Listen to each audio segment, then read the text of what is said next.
Selamat pagi semuanya. Assalamualaikum warahmatullahi wabarakatuh. Waalaikumsalam warahmatullahi wabarakatuh. Selamat pagi. Ya, selamat datang di kelas Biologi Teknik. Ini mata kuliah di Universitas Pertamina, salah satu mata kuliah wajib, dan kita berada di pertemuan pertama ya.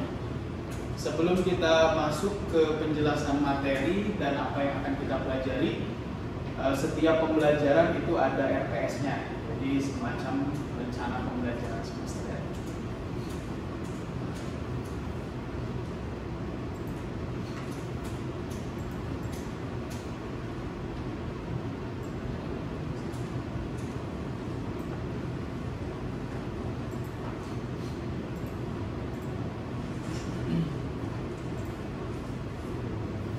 Oke, di sini bisa kalian lihat untuk kode mata kuliah ini itu adalah 12312 ya. Jadi mata kuliah Biologi Teknik.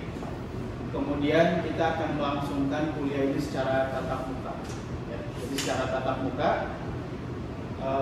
bobotnya sebanyak 2 SKS. Ya. Nah, jadi di sini ada keterangan. Nanti RPS-nya akan saya upload di e-learning. Jangan khawatir. Nah, ini dua ini adalah keterangan untuk pembelajaran kita sebanyak 2 SKS. Nah, kemudian ada capaian pembelajaran atau CPL yang akan kalian dapatkan di mata kuliah ini, yaitu CPL B dan juga M. Serta ada CPL M ya. Nah, kalau kita lihat satu-satu, apa sih CPL B? Nah, kalau CPL B ini kalian ketika mengambil keputusan itu harus ada alasan etik misalnya ya. Nah, kemudian CPL M ini untuk merancang solusi terhadap masalah geologi. Ya, di Biologi Teknik nanti akan ada banyak problem, nah, kalian merancang solusi masalah. Kemudian yang terakhir yang M ini itu solusi yang sudah kalian usulkan itu dampaknya akan seperti apa ya. Itu adalah CPL yang akan disasar di mata kuliah ini. Kemudian dari CPL ini akan diturunkan menjadi beberapa CPMK ini. Nah, ini ada CPMK yang nantinya diharapkan kalian ketika lulus mata kuliah ini mendapatkan kemampuan ini. Misal CPMK 1, kalian bisa melakukan sebuah investigasi di bidang geologi. Ya. Kemudian fundamental geologi juga akan kalian pelajari. Kemudian yang berikutnya memecahkan masalah rekayasa. Selain masalah rekayasa juga ada potensi-potensi bahaya geologi yang akan kita pelajari selama 1 semester ini. Dari CPMK ini kemudian akan diturunkan menjadi 8 sub CPMK. Nah, 8 sub CPMK ini sebenarnya adalah apa saja pembelajaran materinya yang akan kalian pelajari. Ya, pertama ada mekanika. Ya. Jadi mekanika batuan yang sudah kalian pelajari di semester sebelumnya. Ya. Termasuk juga ada mekanika tanah. Ada konsep hidrogeologi, kemudian ada investigasi lapangan dan juga lab. Dan ini yang terpenting ya, ada di bold ini, peta geologi teknik. Berbeda dengan peta geologi teknik itu kita manfaatkan untuk kegiatan rekayasa. Nah, berikutnya kita sudah akan masuk ke persoalan-persoalan rekayasa. Ya. Ada pondasi, ada dam, ya. Kemudian di sini ada slope stability, ya. Kemudian ada tunnel. Ya. Tunnel saat ini banyak sekali dikaji, ya. Di Indonesia lagi masif. Ya, kalau jalan udah dari dulu, sekarang terowongan udah mulai masif pembangunannya, ya. Nah, kemudian ada kejadian-kejadian longsor juga gitu ya yang dianalisis di sini. Nah, berikutnya juga mengukur bahaya seismik. Kenapa ini perlu diajari? Karena Indonesia merupakan kawasan ya, yang setidaknya dikelilingi oleh 3 lempeng besar. Jadi secara dinamika geologi kita tuh sangat aktif ya untuk diterjang oleh gempa bumi. Oke, ini pemetaan untuk CPL dan CPMK-nya. kalau kita lihat gitu ya, misal sebagai contoh CPMK 4 ini gitu ya, itu korelasinya dengan CPLWM. Nah, kemudian yang CPMK dan sub CPMK, misal sub CPMK 4 itu korelasinya dengan CPMK 2. Oke, berikutnya tujuan mata kuliah ini sebenarnya adalah mengaplikasikan keilmuan geologi di bidang rekayasa. Jadi kalau kita lihat secara singkat deskripsi mata kuliahnya, itu hukum-hukum geologi kita terapkan untuk rekayasa, untuk lingkungan, dan juga untuk bencana. Nah, bahan-bahan kajiannya ini ya, dari mekanika gitu ya, kemudian aspek keteknikan itu akan kita kaji setidaknya 3 material: batu, tanah, dan juga air ya, atau fluid. Batu sendiri ketika mau menjadi tanah itu ada proses transisi juga ya, namanya pelapukan batuannya atau nanti degree of freedom. Selanjutnya kalian juga akan belajar nanti proses-proses geologi yang sebenarnya ketika menimpa manusia atau infrastruktur kita sebut sebagai bencana geologi. Kemudian ada investigasi, ini adalah teknik-teknik yang kita gunakan baik di lapangan berupa pemetaan maupun ketika sudah di laboratorium menguji sampel ya. Sehingga nanti kita bisa buat juga sebuah produk besar namanya pemetaan geologi. Nah, ini ada beberapa pustaka yang bisa kalian jadikan rujukan ya, dari Vallejo. Kemudian di sini juga nanti ada tambahan yang akan saya sampaikan, misal dari Bell gitu ya. Nah, kalian juga bisa juga baca referensi dari DAS ya, dari sipil gitu ya, itu juga bisa membantu. Oke, mata kuliah ini ya syaratnya itu kalian sudah pernah mengambil ini mekanika batuan dan tanah gitu ya. Karena materi-materi yang akan kita pelajari itu dari sana juga ya, mekanika batuan dan tanah. Oke, sebelum kita lanjut ke sini ya, ke rencana pembelajaran semester kita setiap pekan, saya akan memperlihatkan peta ya. Nah, ini petanya adalah peta ini. Nah, jadi caranya itu adalah seperti ini. Kemampuan awal yang kalian miliki gitu ya, di mekanika batuan, nanti alurnya kurang lebih kayak gini. Ya, naik ke sub CPMK 1. Nanti ke sub CPMK 2. Nah, ini muaranya di CPMK 1 tadi. Dan seterusnya alurnya kurang lebih kayak gitu. Jadi selama 16 pertemuan nanti gitu ya, kalian akan mengikuti alur ini. Nah, minggu pertama masih sub CPMK 1 sampai seterusnya gitu ya. Dan di tengah-tengah kita ada namanya ujian tengah semester untuk mengevaluasi hasil belajar kalian gitu ya. Dan terakhir nanti ada evaluasi akhir semester gitu ya. Nah, kenapa ada posisi yang seperti ini paralel atau dia sejajar? Itu artinya tingkat urgensi materi tersebut itu setara gitu ya. Tapi kalau ada yang posisinya di bawah, misal sub CPMK ini, nah sub CPMK 2, terus nanti sub CPMK 3. Artinya apa? Kalau kita mau ke sub CPMK 3 itu harus paham dulu sub CPMK 3. Kurang lebih alurnya seperti itu.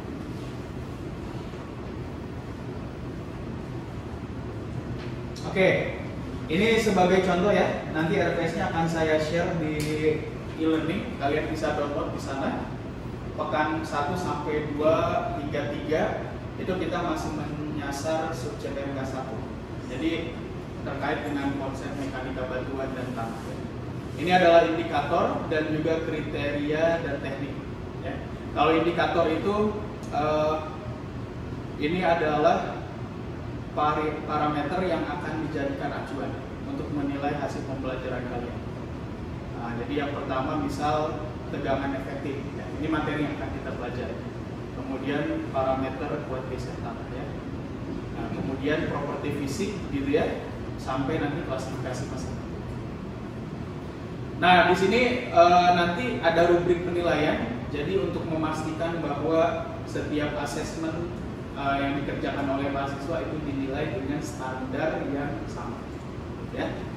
Nah, ini teknik tesnya nanti ada partisipasi aktif, ada kuis hingga UTS ya untuk menilai indikator ini. Nah, kita akan melaksanakan pembelajaran ini secara luring, ya. Kemudian di sini ada 3 kali 2 kali 50, maksudnya apa ya? Maksudnya 50 menit itu satu SKS 50 menit. Nah, 3 itu adalah 3 pekan, gitu ya. Nah, jadi kalau kita punya 2 SKS, 2-nya itu di sini. Dan nanti akan ada tugas 1. Ini untuk kegiatan mandiri, gitu ya. Ini untuk pengerjaan tugas ya, PT dan KM. Nah, ini alokasi waktu. Nah, kemudian akan ditunjang juga dengan beberapa pembelajaran materi. Itu nanti secara daring di e-learning. Kalian juga harus aktif, harus activity completion di e-learning sana ya. Oke, ini untuk materi pembelajarannya ya. Ada tegangan efektif, konsep konsolidasi gitu ya. Kemudian properti fisik dan juga deformasi gitu ya. PO ini adalah pustaka utama. Jadi nanti kalian bisa merujuk kepada bab-babnya ya. Oke, ada pertanyaan dulu silakan. Oke, kalau tidak, siapa namanya? Silakan, perkenalkan dulu namanya. Perkenalkan Pak, nama saya Sultan. Saya ingin bertanya Pak, untuk pembagian tugas ini apakah hanya berfokus selama masa perkuliahan yang ada 1 semester ini, hanya ada 1 tugas atau nanti akan ada tugas-tugas berikutnya yang dibagi dalam beberapa pertemuan gitu Pak? Oke. Namanya tadi siapa? Sultan Pak. Sultan ya? Iya Pak. Sultan apa? Sultan Fasya Pak. Sultan Fasya. Oke. Angkatan berapa Sultan? Angkatan 22 Pak. 22. Oke, ya. Makasih nih. Iya Pak. Pertanyaannya akan saya jawab seperti ini ya. Nah, jadi kalau Sultan lihat gitu, nanti bisa dicek di sini. Ini tugas 1 ya. Nah, tugas 1 itu berarti untuk menyasar semua materi yang di pekan 1 sampai 3 ya. Nah, berikutnya ada tugas 2. Tugas 2, kenapa kolomnya ada di sini? Berarti dia untuk menyasar materi pekan 5 dan 6. Nah, tugas 2 dengan tugas 1 beda ya. Kalau tugas 2 itu adalah untuk membuat peta geometri. Nah, berikutnya setelah UTS, pekan 10 dan 11 untuk menjauh materi ini kalian ada tugas 3. Settlement atau penurunan tanah ya, serta daya dukung. Nah, kemudian yang tugas 4 nih ada slope stability ya, dan juga tunnel. Ini ada 4 tugas yang akan kalian kerjakan. Salah satu asesmennya tugas 3. Jadi ada tugas 1 sampai 3. Tapi di luar itu juga ada banyak ya. Selain tugas juga nanti ada UAS juga gitu ya, ada kuis juga. Ini siapa namanya? Ino Pak. Oh Ino, ada pertanyaan nggak Ino sejauh ini atau paham? Untuk yang online ya Pak, itu e-learning itu maksudnya kita mengerjakan sesuatu di e-learning atau sekedar hanya membagikan referensi untuk dibaca di e-learning gitu? Oke, ya makasih. Jadi nanti di e-learning ini salah satu metode kita juga untuk pembelajaran selain tatap muka secara luring, ya. Materi, kuliah, slide, RPS itu saya upload di e-learning. Nah, kalau nanti ada bahan tambahan, misal video yang harus kalian tonton, ya, animasi, kalian juga bisa lihat di sini. Ya. Termasuk kuis. Jadi di sistem e-learning kita di Universitas Pertamina itu ada kuis. Ya. Kuisnya itu bisa di-generate di e-learning. Jadi kalian bisa melangsungkan kuis nanti di e-learning. Tapi untuk asesmen seperti UAS dan UTS itu biasanya kita adakan di ruang kelas. Ya. Nah, kalau presentasi juga di ruang kelas. Untuk pengumpulan tugas, saya akan desain itu dikumpulkan di e-learning. Jadi e-learning itu perannya sangat penting untuk pembelajaran kita selama 1 semester ini ya. Seperti itu. Oke, kita coba lanjut ke materi dulu ya.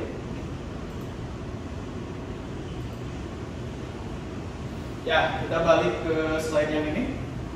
Nah, dia lebih teknik ini.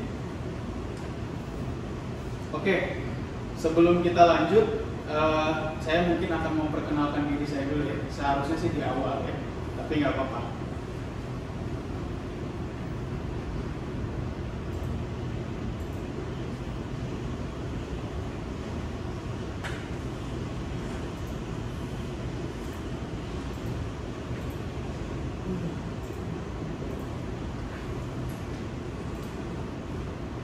Oke, ini CV yang saya susun. Kalian bisa kontak saya lewat email ini. Universitas Pertamina, dan ini adalah homepage yang bisa kalian telusuri terkait dengan resume saya di bidang geologi teknik ini. Saya latar belakang pendidikannya dua-duanya geologi, teknik geologi di Institut Teknologi Bandung di Bandung ya. Ini tahun 2010 sampai 2014 saya lulus S1 dan lulus S2-nya di tahun 2017. Jadi kalau kita lihat fokus riset saya ini terkait dengan mangrove atau ketahanan mangrove. Ini kalau kita bekerja di lapangan itu pasti menemukan banyak sekali variasi litologi ya, dari batuan beku hingga batuan sedimen. Salah satu jenis batuan yang sering menyebabkan masalah itu adalah mangrove. Termasuk di sana adalah batu lempung atau claystone. Jadi ketika dia sudah terpapar matahari, kena hujan itu gampang ambruk. Ya. Nah ini yang kita sebut sebagai rock durability ya, atau ketahanan batu. Ini beberapa publikasi saya dengan mahasiswa dan kemudian juga pernah dengan dosen pembimbing sewaktu kuliah ya. Nanti kalian bisa info lengkapnya cek di sini. Oke. Nah, untuk pertemuan pertama ini kita harus mengenal terlebih dahulu soal apa itu geologi teknik.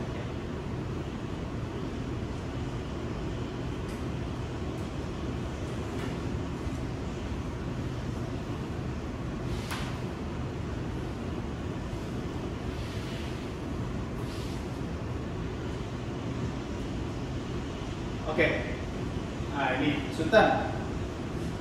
Kira-kira ini lagi ngapain? Lagi melakukan pengeboran, Pak. Pengeboran ya. Kalau Ino ini apa ini? Itu sedang mengukur skala, Nah ini palu geologi ya. Pernah megang ya palu geologi. Nah ini ternyata palu geologi bisa kita pakai buat geologi teknik. Ya. Biasanya kan palu kalian pakai buat cek atau ngambil batuan. Ini sebenarnya kalian bisa pukul-pukul batu itu. Nah, ada gunanya juga sebenarnya pukul-pukul batu. Ada batu yang keras, gitu ya, ada yang lembek. Nah ini kajian di dalam geologi teknik. Ini ada petrografi, itu juga kita pelajari di sana ya. Nah kalau kita cek, sebenarnya geologi teknik ini tuh ya berbicaranya ini, ya, rekayasa terapan, gitu ya, atau infrastruktur kayak gitu. Oke, dan kemudian di dalam geologi teknik ini ya prinsip-prinsip geologi yang akan kita terapkan bisa di sipil atau di teknik-teknik yang lain ya. Seperti lingkungan atau tambang gitu ya. Kelautan juga bisa ya. Nah visi kita di Universitas Pertamina juga sekarang sudah menyasar kepada bidang lingkungan gitu ya. Di bidang terapan, di bidang energi juga kita bisa melihat beberapa prinsip-prinsip geologi yang digunakan, dan geologi teknik atau engineering geologi juga bisa bermain di sana. Oke, ini ada beberapa dasar yang akan di-highlight ya. Jadi ada material geologi yang tadi kita sudah bahas, ada batu, tanah, dan juga air. Nah, kemudian konsep-konsep mekanika dan juga proses geologi hingga itu bisa menyebabkan disaster atau bencana.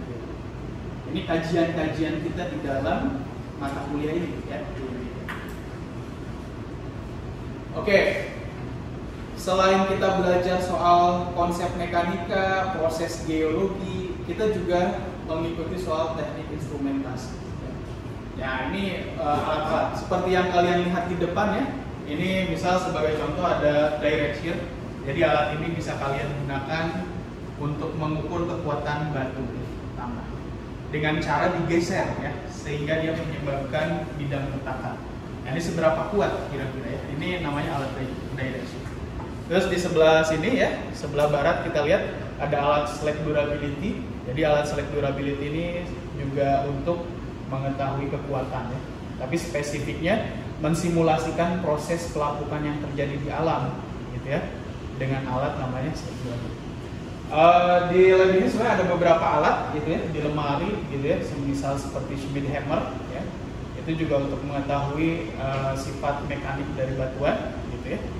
Kemudian di sini juga ada point load ya. Jadi kita tekan batunya dengan uji beban titik gitu ya sampai dia patah. Oke, kalau kalian lihat di depan sini, ini juga bisa dilihat salah satu hasil riset di lab Geologi Teknik yang telah kami hasilkan dan kita presentasikan di conference internasional ya di ITB Februari 2023 kemarin. Nah, ini berkaitan dengan pengujian lab pada sampel batu lempung. Jadi ini ada beberapa indikator kita investigasi apa sih yang bisa menyebabkan batu ini gampang rusak. Karena batu yang sangat lemah ini sangat membahayakan. Jalan bisa rusak, bisa longsor gitu ya. Jembatan juga abatmennya, sandaran kiri dan kanan juga bisa berbahaya gitu ya. Nah, makanya kita kaji juga. Oke, kita lanjut ke slide yang ini. Di sini ada beberapa selain tadi hasil pengujian lab ya, di lapangan juga kita bisa bawa Schmidt hammer tadi gitu ya. Kemudian metode investigasi ini salah satunya adalah lewat pemetaan geologi. Jadi pemetaan geologi kalian tentu sudah pernah dapatkan ya. Nah, ini sampingnya ini siapa namanya? Zaki pernah mapping geologi? Pernah. Di mana? Waktu di Kulon Progo ya. Iya. Pas mapping geologi apa yang dilakukan? Mapping, tapi kita harus tahu ini coba pembagian satuan batuan. Pembagian Kita harus satuannya. langsung terjun ke objeknya. Oke. Nah, jadi kita harus mengamati secara langsung ya. Iya. Ya, makasih. Jadi bedanya dengan pemetaan geologi biasa, kalau pemetaan geologi teknik ini kita menambahkan properti tekniknya. Jadi kalau tadi Zaki bilang katanya dipetakan satuannya. Nah, kita kayak pakai palu, seberapa keras batu ini, nah, itu ditambahkan di dalam pembagian satuan. Jadi kalau satuan peta geologi semisal batu pasir, kuning, ya, pemilahan bagus gitu ya, membundar. Nah, kita tambahkan kalau di peta geologi teknik kekerasannya gitu ya, kuat gitu ya, atau tinggi. Gitu.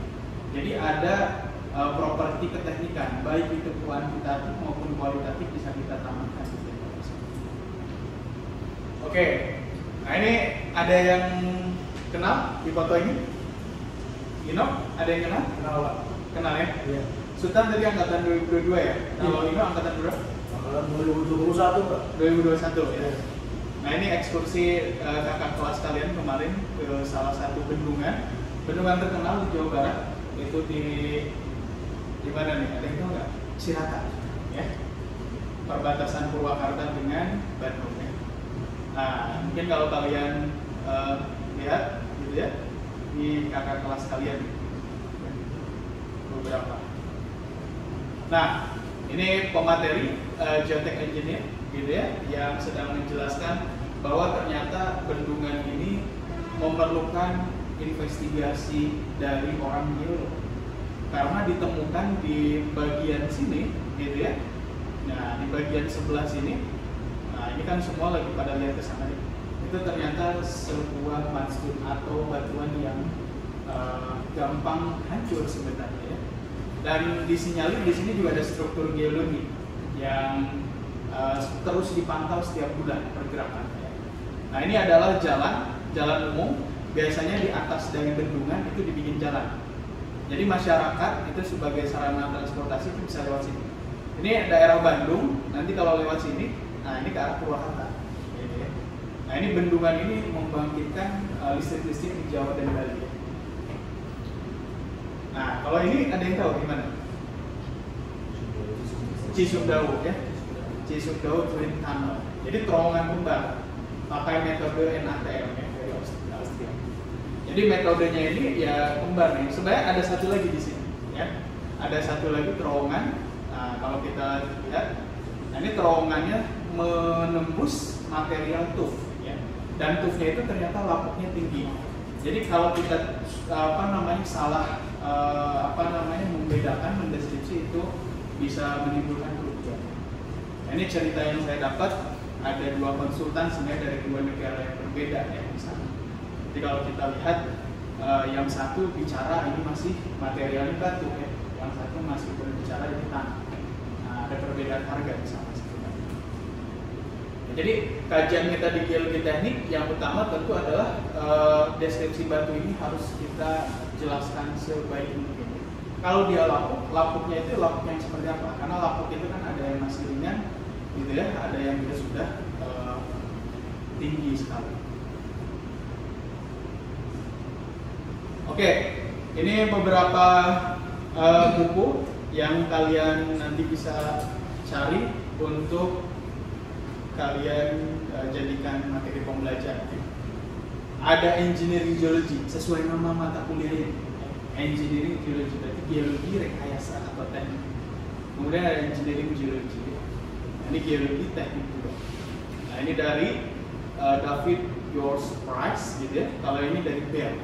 Ini buku-buku yang sangat bagus untuk menjelaskan kira-kira seperti apa sih gitu ya peran seorang geolog di dalam infrastruktur. Oke, ada pertanyaan sejauh ini? Dari Zaki gimana? Sudah cukup jelas Pak. Udah cukup jelas ya? Ini sama namanya? Anissa ya? Udah cukup jelas. Kayaknya sih dulu ada pertanyaan kalau dilihat. Gimana? Tertarik dengan jembatan tadi ya kayaknya atau bendungan? Iya sih Pak. Jadi saya bingung mengenai ada juga dua ahli yang membicarakan soal sumber bintangan itu kan. Ada yang mengatakan dia itu masih tanah, ada yang mengatakan dia itu batuan gitu. Oke. Nah, kemudian apa yang menjadi dasar mereka untuk mengatakan demikian itu? Apakah benar-benar karena subjektivitas dari kedua orang itu atau karena apa Pak? Oke. Ya, siap. Ini pertanyaannya bagus sekali ya, bagus banget dari Inovatif ya. Makasih nih. Jadi kalau kita punya data yang sama, memang orang geolog bisa melihat itu berbeda ya. Atau kita sebut itu sebagai interpretasi. Jadi ketika kita bekerja pada satu lapangan yang sama, tetapi ada dua geolog, itu interpretasi bisa berbeda, produk petanya bisa berbeda. Dan itu juga terjadi bagi seorang engineering geologist, karena dasar kita sama, pengetahuan geologi. Ya. Nah, artinya di sini subjektivitas itu memang terjadi. Subjektivitas akan menjadi objektif seiring dengan banyaknya pengalaman, ya, kasus-kasus yang ditangani itu lebih banyak, ya. Kajian-kajian risetnya lebih mendalam, itu akan sangat bagus. Ya. Kita berbicara dengan interpretasi yang relevan, baik. Ya. Nah, hal itu memang kerap terjadi, gitu ya, di dalam proyek-proyek geologi. Wah, ini kok pendapatnya bisa berbeda-beda. Gitu. Tapi pada akhirnya, gitu ya, di dalam geologi teknik ini pemantauan, monitoring atau investigasi itu dilakukan dari awal sampai akhir.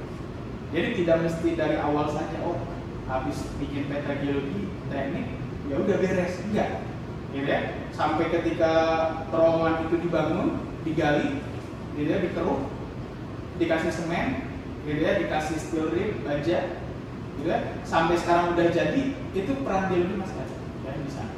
Jadi terus dipantau. Dan tadi perbedaan pendapat tadi baru akan ketahuan, ya, mana yang bisa kita pilih sampai di akhir stage dari suatu wilayah konstruksi. Ya. Oke, ini sampingnya Sultan, ada pertanyaan? Cukup jelas ya? Oke, untuk itu kita kuis dulu ya. Iya Pak. Silahkan buka. Ada bawa gadget masing-masing? Oh, Ya, bawa. Ya. Ini Anissa bawa gadget nggak? Oke, silakan ya. Kita kuis dulu deh.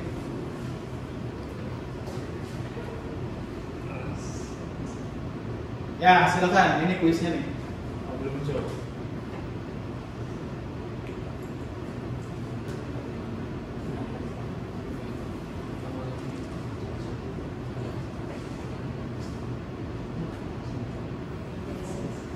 Oke, jadi kalian buka ini joinmyquiz.com, kemudian masukkan kode ini ya.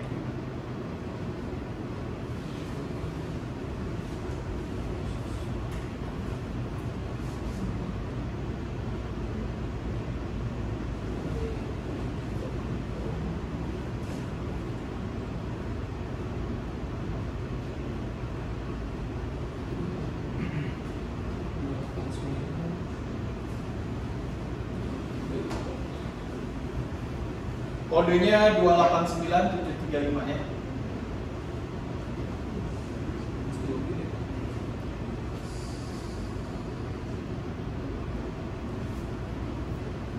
Waktu pertama kali masuk kuliah UP pernah pakai puisis? Belum pernah. Oh, ada yang belum, ada yang pernah ya? Dulu pernah tuh Pak. Pernah ya? Angkatan yang baru nggak tahu Pak. Belum ya? Berarti Sultan adik kelas Dino ya? Iya Pak, saya di kelas ini Pak. Oke, oke. Siap. Ya, sudah bergabung semua? Kalau sudah kita mulai ya? Oh, belum? Ya, ya udah boleh. Ya, baru Anissa ternyata di sini.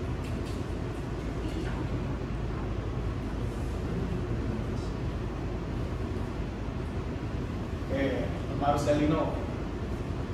Oh, Bisa lihat QR-nya. QR-nya? Oh, mau buka ya? Boleh, boleh. Nah, silakan QR-nya nih.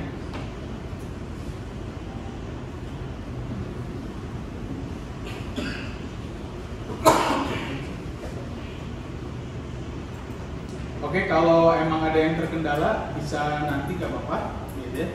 Ini cuma ini aja ya, fun aja gitu ya. Oke, kita mulai ya kuisnya ya. Pertanyaannya udah susah, gampang ya.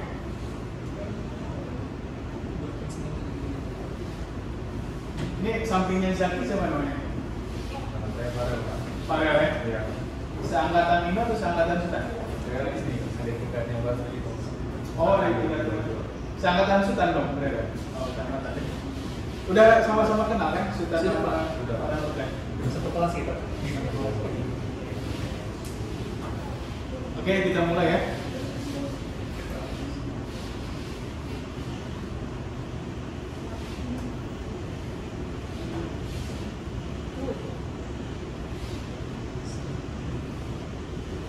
Ini biasanya proyektornya ada suaranya. Ada 3 pertanyaan aja sih sebenarnya.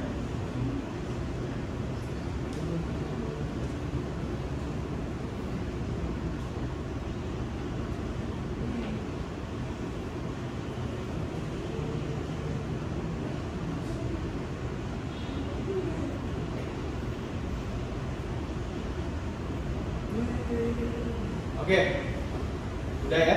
Kuisnya singkat-singkat aja. Kita lihat pemenangnya siapa nih? Ino. Wih. Perhatikan. Emang abang kita nih. Oh iya, Marcelino nih. Woi. Ini yang buat Pak. Ya. Keren bang, keren ya. Ini teladan nih kayaknya kakak kelasnya nih. Kasih contoh yang bagus. Oh tapi benar ya? Oh semuanya benar ternyata. Semuanya benar. Oke, mantap. Ya, karena waktunya sudah lewat ya, kita akan jumpa lagi di minggu depan ya. Jadwalnya setiap hari Selasa jam 9 pagi ya. Terima kasih semuanya. Sehat-sehat selalu. Kalau ada apa-apa nanti bisa kontak atau langsung ke ruangan saya ya. Ya, selamat pagi semuanya. Assalamualaikum warahmatullahi wabarakatuh. Waalaikumsalam.